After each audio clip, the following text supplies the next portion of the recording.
নমস্কার বন্ধুরা, আপনাদের সবাইকে স্বাগতম ইন্ডিয়া হিন্দুস্তান রাষ্ট্রে। আজকের থাম্বনেল দেখে বুঝতে পেরেছেন কোন বিষয় নিয়ে কথা বলবো।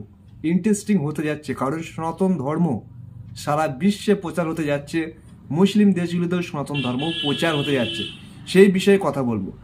আপনারা জানেন যে আফগানিস্তানের বিদেশ মন্ত্রী এসেছিল আমাদের ভারতবর্ষে, এবং ভারতবর্ষের সঙ্গে তিনি সম্পর্ক করতেও চাইছেন, তিনি সম্পর্ক রেখেছেন, এবং নরেন্দ্র মোদীর কথাতেই তিনি স্পষ্ট ভাষায় বলে দিয়েছেন যে তালিবানে ভগবান বিষ্ণু এবং ভগবান শিবের মন্দির তৈরি হবে।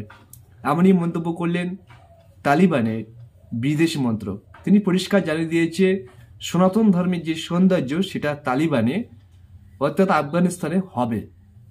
মানে বুঝতে পারছেন, সনাতন ধর্ম যে ধর্মটা শুধুমাত্র আমাদের ভারতবর্ষের মধ্যে নয়, সনাতন ধর্ম আজকের দিনে ইসকনের মাধ্যমে সারা বিশ্বে প্রচার হচ্ছে।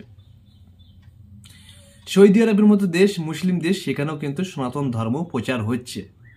এবার তালিবান অনেকেই বলে একটি জঙ্গি দেশ, অনেকেই বলে থাকে, বাট আমি মনে করি তালিবান একটি ভালো দেশ, পাকিস্তানের থেকে শতগুণ ভালো।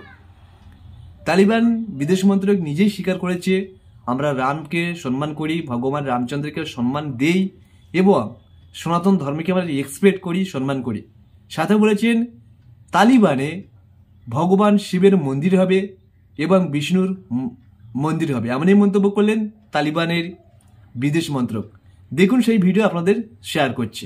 मैंने मोदी जी से बोला है कि अगर वो हम तालिबान को कुछ डॉलर देंगे तो हम भी काबुल, कंधार और हेलमंद में भगवान शिव और विष्णु देवी के मंदिर बनाएंगे, ताकि भारत से भक्त अफगानिस्तान में धर्म यात्रा कर सके।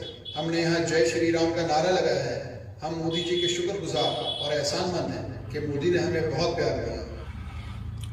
সো দেখলেন, তিনি পরিষ্কার জানিয়ে দিয়েছে আফগানিস্তানে অবশ্যই সনাতন ধর্ম প্রচার হবে, এবং সনাতন ধর্মের যে ভগবান শিবের মন্দির এবং বিষ্ণুর মন্দির অবশ্যই তৈরি হবে। এবার ভাবুন, বাংলাদেশ এবং পাকিস্তানের মতো দেশ, যে জেহাদি দেশ, ভারতের বিরুদ্ধে যুদ্ধ ঘোষণা করে, তাদের সঙ্গে সম্পর্ক রাখার কি প্রয়োজন? যে দেশ সনাতন ধর্মের মানুষকে ভালোবাসছে, সনাতন ধর্মকে সম্মান করছে, তাদের সঙ্গে সম্পর্ক রাখা ঠিক আমাদের ভারতীয়দের কর্তব্য। আমরা ভারতীয়রা এমন ব্যক্তি, যে বন্ধুত্ব করতে চায় তাকে বন্ধুত্ব হিসেবে মেনে নিতে পারে, কিন্তু কেউ যদি বিশ্বাসঘাতক করে তাহলে কিন্তু আমরা সেটা মেনে নিতে পারি না। যেমন আমেরিকা বিশ্বাসঘাতক করেছে, আমরা কিন্তু বর্তমান মেনে নিচ্ছি না। ঠিক আছে, তো যাই হোক, আপনাদের ব্যক্তিগত মতামত থাকতে পারে। আর এই ভিডিওটা কেমন লাগলো অবশ্যই কমেন্ট করে জানাবেন।